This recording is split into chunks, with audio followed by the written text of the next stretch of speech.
This is going to be my little geyser demonstration, or geyser.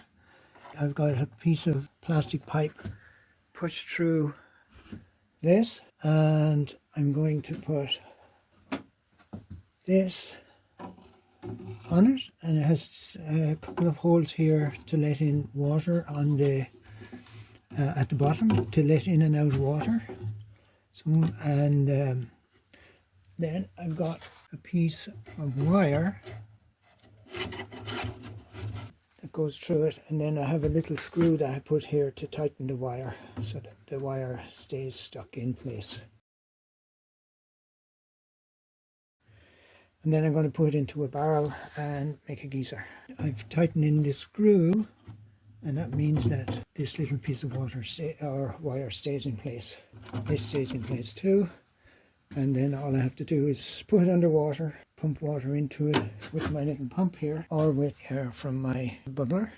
So either one, and try and make a geyser.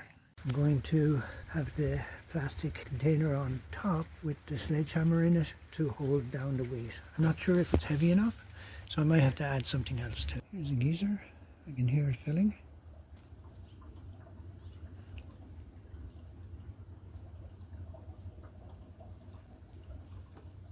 So it's down there filling. I don't know how long it'll take. So I ended up having to have two axe heads, the sledgehammer, and this bar that comes from a weight training bar to hold down that little bucket.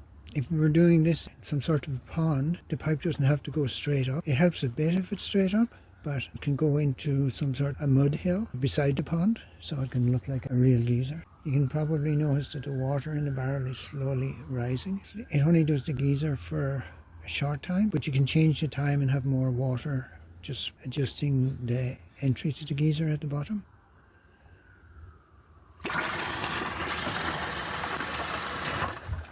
There's the geyser. I think the air pump I have could have up to 3 meters of air pressure. Oh, something's wrong. I can hear air hissing.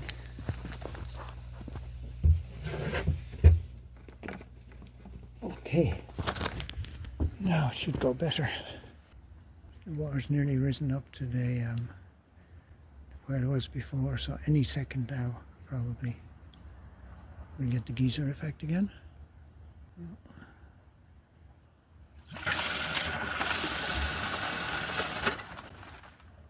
That's it. We'll do one more geyser. So it's totally automatic. You could play with it to do all sorts of different things, and maybe I will do that later, but this isn't a really important project to me. I thought I would just show people how to do it. Oh, it's going to go any second now.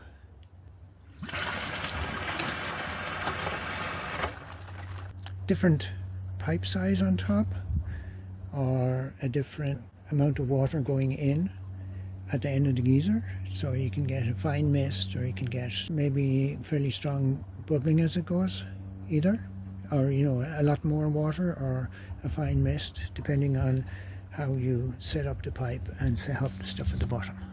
But anyway, that's enough of that nonsense for now. Thank you very much.